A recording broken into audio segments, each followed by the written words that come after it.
गोंदिया जिल्ह्यातील आमगाव तालुक्यातील किडांगीपार येथे दारू दुकानाविरोधातील रस्ता जाम आंदोलनाला प्रशासनाच्या आश्वासनानंतर तात्पुरती स्थगिती देण्यात आली आहे। दारू दुकानामुळे सामाजिक वातावरण बिघडत असल्याचा आरोप करत ग्रामस्थांनी आंदोलनाची घोषणा केली होती। तहसील कार्यालय आमगाव येथे निवेदन दिल्यानंतर प्रशासनाने चर्चा केली। तसेच जिल्हाधिकारी कार्यालय गोंदिया येथे बैठक घेऊन तोडगा काढण्याचे आश्वासन देण्यात आले आहे। मागण्या पूर्ण न झाल्यास तीव्र आंदोलनाचा इशारा ग्रामस्थांनी दिला आहे।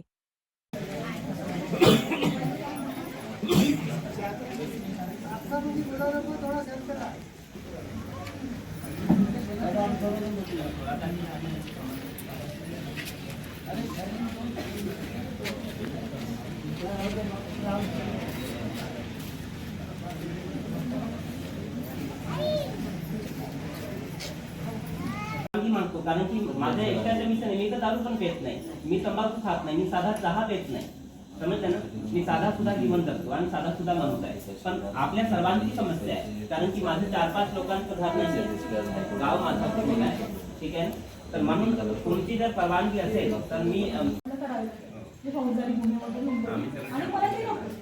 आम्हाला पण नको आहे, आम्हाला तुम्ही आधी माझ्याकडे जा,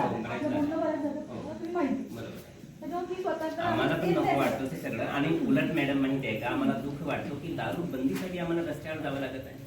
तुम्ही अख्खी जिल्ह्यात दारू बंदी करून टाकू आपण मॅडमने सांगितलं ना क्लिअर, तर त्याच्यानुसार होईल। त्या मॅडमने ज्या पद्धतीने प्रोसिजर होती त्या प्रोसिजरनेच होईल। मॅडमच्या हातात राहिला असता किंवा माझ्या हातात पर्सन राहिला असता, आम्ही तो इथेच करून दिला असता। आम्ही तेच तर म्हटलं 20 तारखेचं आंदोलन थांबवलं आम्ही। आपण लवकरात लवकर जे आहे तारीख द्यावी लागेल, साहेबांचं आहे की आम्ही ती तारीख कळवतो। फक्त उद्याचं जे आंदोलन आहे ते आंदोलनात तुम्ही जर आंदोलन करता आम्ही विरोधात आहोत, तुम्ही आंदोलन करा, तुम्ही सांगा तारीख द्या ना, असं म्हणणं आहे आमचं की आता तारीख आहोत ना, तारीख देणारच आहोत। लिखित स्वरूपात तारीख द्या, आम्ही आंदोलन एक्साईज एसटी आहेत आणि इन्स्पेक्टर दोघं आज नागपूरला आले हायकोर्टाला, त्यामुळे यांना बोलून देतो तुम्ही सोबत या, ठीक आहे। ते एकदा आले की पण स्वतः जाईल कलेक्टर साहेबांची एक्साईज एसटी असतील, आम्ही तारीख ठरवू। अनेक विषय असे झालेले आहेत, त्यांना प्रॉब्लेम काय आहे, आपला एक तर नगरपालिकेचा प्रॉब्लेम आहे, नगरपालिका की नगरपालिका म्हणजे आपली ग्रामसभा कन्सिडर करायची की नगरपालिका कन्सिडर करायची, हा त्यांना एक प्रॉब्लेम आहे त्यांचा।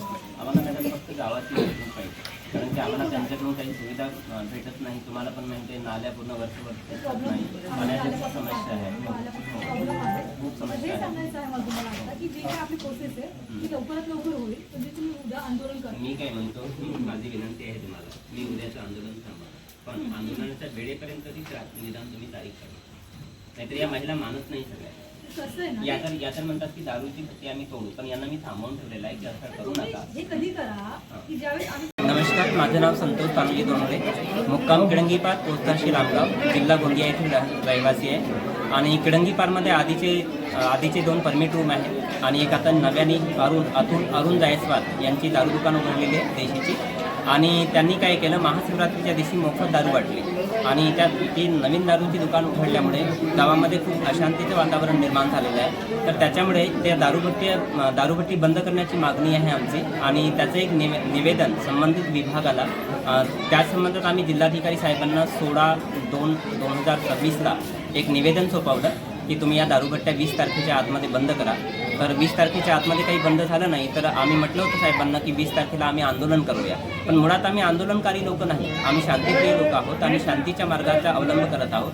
म्हणून आम्ही 20 तारखेला आंदोलन करणारच होतो। या सर्व भगिनींचं म्हणणं होतं की आपण दारूभट्टी तोडूया, दारूभट्टी बंद करूया, पण मी या सर्वांना समजावलं की तुम्ही म्हणजे क्रांतीचं मार्गाचा अवलंब करू नका, आपण शांतीने सगळं करू आणि शासनाला मदत करू। म्हणून आम्ही काय केलं, जे 20 तारखेचं आमचं आंदोलन होतं म्हणजे दारूभट्टी बंद करायचं, तर त्याला आम्ही म्हणजे दारूबंदी यज्ञ म्हणजे यज्ञामध्ये एक पूजनाने सुरुवात केली। मग त्याच्यामध्ये पण 3 नया तहसीलदार आले होते, मंडलाधिकारी आले आणि त्याच्यानंतर एक तहसीलदार हे पण आले होते, काय म्हणतात पटवारी आले होते आणि दारूबंदी विभागाचे अधीक्षक आले होते गोंदियावरून। तर त्यांना आम्ही सांगितलं आमची मागणी आहे की तुम्ही म्हणजे 20 तारखेपर्यंत तर नाही पण 24 तारखेच्या आत आम्हाला एक निवडणुकीची तारीख द्या, म्हणजे विधिवत करा तुम्ही 24 तारखेच्या आतमध्ये एक निवडणुकीची तारीख द्या आणि दारू तोपर्यंत म्हणजे निवडणूक होईपर्यंत तुम्ही दारूभट्टी बंद करा, म्हणजे त्यांना बंद करण्याचे आदेश द्या। पण अजून काही आदेश झाला नाही तर आम्ही उद्या एक रस्ता रोको आंदोलन करणार होतो 24 तारखेला 24/2/2026 परंतु आताच म्हणजे त्या मोनिका मॅडम म्हणजे तहसीलदार आल्या होत्या, ठाणेदार साहेब आले, राणे साहेब या ठिकाणी, आणि जे दारूबंदी विभागाचे जे अधीक्षक आहेत ते देवरीवरून आले होते, त्यांच्याशी आता आमचं बोलणं झालं. त्यांनी सांगितलं की उद्या आपण कलेक्टर साहेबांना भेटू. तहसीलदार मॅडम म्हणाल्या तुमचं एक प्रतिनिधी मंडळ बनवा. तर आम्ही 6 लोकांचं प्रतिनिधी मंडळ बनवलेलं आहे आणि उद्या कलेक्टर साहेबांची भेट ते करून देतील. त्याच्यामध्ये आम्ही त्यांना निवडणुकीची तारीख मागू की सर तुम्ही एक निवडणुकीची तारीख द्या आम्हाला, आणि तोपर्यंत दारू भट्ट्या बंद करण्याचे आदेश द्या. तर आम्ही म्हणजे आल्याच्या नंतर लगेच आम्ही कळवू की ते काय म्हणाले, त्यांची प्रतिक्रिया काय आहे. आणि जर उशिराची तारीख असेल आणि ते आमचं जर म्हणणं मान्य करत नसतील, आम्ही प्रशासनाला सहकार्य करायला तयार आहोत. मुळात आम्ही आंदोलनकारी लोक नाही, तर आम्ही परत नव्याने आंदोलन उभारूया. म्हणून उद्याचं जे आंदोलन आहे 24 तारखेचं ते आम्ही स्थगित करत आहोत. उद्या आम्ही रस्त्यावर जाणार नाही, कारण की आम्ही शांतिप्रिय लोक आहोत. कारण की रस्त्यावरून जे वाहनं जातील, आजारी लोक जातील, त्यांना मुळात त्रास होत नाही. आता मुलांची शाळा पण सुरू आहे, त्यांची परीक्षा सुरू आहेत. तर म्हणून आम्हाला शासनाने समजून घ्यावं. माननीय जिल्हाधिकारी साहेबांना माझी विनंती आहे की लवकरात लवकर या 7 ते 8 दिवसामध्ये एक निवडणुकीची तारीख काढावी आणि तोपर्यंत दारूभट्ट्या बंद करण्याचे आदेश करावे, ही माझी विनंती आहे. आता गाडीवर मोबाईल नंबर नाही तर इमर्जन्सी QR कोड लावा, जे तुम्हाला अडचणीच्या वेळी मदत करेल.